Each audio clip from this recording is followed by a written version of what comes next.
ഗർഭാവസ്ഥയുടെ 3-ാം മാസമാണ് എംബ്രിയോ ഫീറ്റസായി മാറുന്നത്.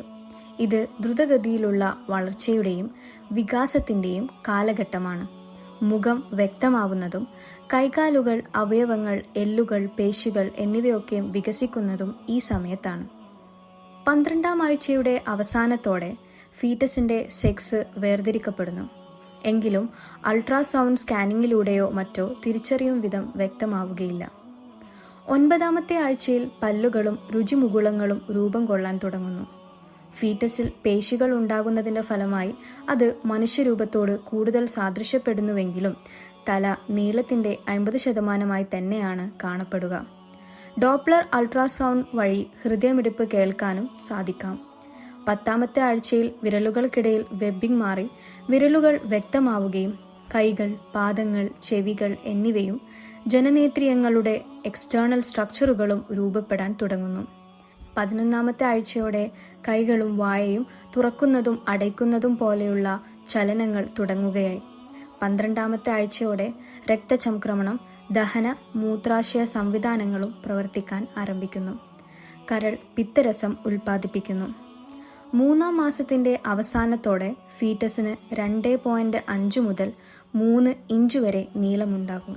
13-ാമത്തെ ആഴ്ചയിൽ വോക്കൽ കോഡുകൾ രൂപപ്പെടുകയും തല അതിൻ്റെ ശരീരത്തിന് ആനുപാതികമാവാൻ തുടങ്ങുകയും ചെയ്യുന്നു.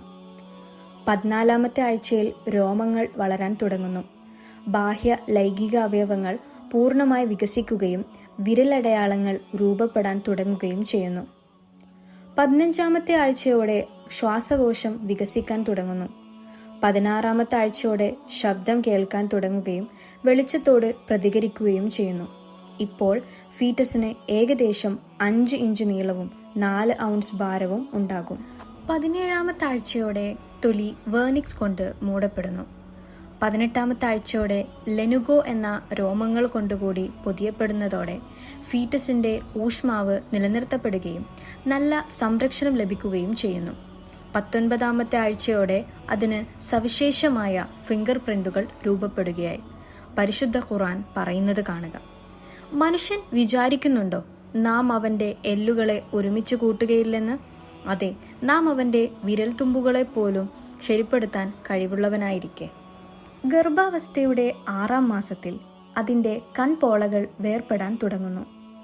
22-ാം ആഴ്ചയോടെ ഫീറ്റസിന് പൊക്കിൾ കൊടിയിലും അതിൻ്റെ ചെവിയിലും പിടിക്കാൻ സാധിക്കും. 23-24 ആഴ്ചയോടെ ശ്വാസകോശം നല്ല പോലെ വികസിക്കുകയും മാസം തികയാതെ ഈ സമയത്ത് ഒരു കുഞ്ഞു ജനിച്ചാൽ തീവ്ര പരിചരണത്തിലൂടെ അതിന് അതിജീവിക്കാനാവുകയും ചെയ്യും. 6-ാം മാസത്തിൻ്റെ അവസാനത്തോടെ ഫീറ്റസിന് ഏകദേശം 12 ഇഞ്ച് നീളവും 2 പൗണ്ട് ഭാരവും ഉണ്ടാവും. പരിശുദ്ധ ഖുർആൻ പറയുന്നത് കാണുക: തൻ്റെ മാതാപിതാക്കളോട് നല്ല നിലയിൽ വർത്തിക്കണമെന്ന് നാം മനുഷ്യനോട് അനുശാസിച്ചിരിക്കുന്നു. അവൻ്റെ മാതാവ് പ്രയാസപ്പെട്ടുകൊണ്ട് അവന് ഗർഭം ധരിക്കുകയും പ്രയാസപ്പെട്ടുകൊണ്ട് അവനെ പ്രസവിക്കുകയും ചെയ്തു. അവൻ്റെ ഗർഭകാലവും മുലകുടി നിർത്തലും കൂടി 30 മാസക്കാലമാകുന്നു. ഗർഭപിണ്ഡം പക്വത പ്രാപിക്കുകയും ശരീരത്തിലെ കൊഴുപ്പിൻ്റെ അംശം കൂടുകയും ചെയ്യുന്നു. ആംനിയോട്ടിക് ദ്രാവകം കുറയാൻ തുടങ്ങുകയും ചർമ്മത്തിനും കണ്ണുകൾക്കും നിറം നൽകുന്ന മെലാനിൻ എന്ന പദാർത്ഥം ഉണ്ടാകുകയും ചെയ്യുന്നു. ജനനശേഷം ശ്വസിക്കാൻ സഹായിക്കുന്ന സർഫെക്റ്റൻ ശ്വാസകോശങ്ങളിൽ ഉൽപ്പാദിപ്പിക്കപ്പെടുന്നു. അതുപോലെ ഗർഭപാത്രത്തിൽ അതിൻ്റെ പൊസിഷൻ തലകീഴായി മാറാനും തുടങ്ങും. ഈ സമയത്ത് ഫീറ്റസിന് ഏകദേശം 14 മുതൽ 15 ഇഞ്ച് വരെ നീളവും 2 മുതൽ 3 പൗണ്ട് വരെ ഭാരവും ഉണ്ടാവും. ഈ സമയത്താണ് മസ്തിഷ്കം ഏറ്റവും വേഗത്തിൽ വളരുകയും ആന്തരിക അവയവങ്ങളും മറ്റും നന്നായി വികസിക്കുകയും ചെയ്യുന്നത്. ശ്വാസകോശവും മസ്തിഷ്കവും ഒഴികെ മറ്റ് മിക്ക അവയവങ്ങളും നന്നായി രൂപപ്പെടുകയും ചെയ്യുന്നു. ഇപ്പോൾ ഫീറ്റസിന് 17 മുതൽ 18 ഇഞ്ച് വരെ നീളവും 5 പൗണ്ട് വരെ ഭാരവും ഉണ്ടാവും. ഗർഭാവസ്ഥയുടെ ഈ ഘട്ടത്തിലാണ് ശ്വാസകോശം പൂർണ്ണമായി വികസിക്കുന്നത്. കുഞ്ഞിൻ്റെ വളർച്ചയ്ക്കും മസ്തിഷ്ക വികാസത്തിനും മറ്റു അവയവങ്ങളുടെ വളർച്ചയുടെ പൂർണ്ണതയും ഈ സമയത്താണ് നടക്കുന്നത്. ലെനുഗോ ഇല്ലാതായി തലയിൽ മുടിയുണ്ടാവുന്നു.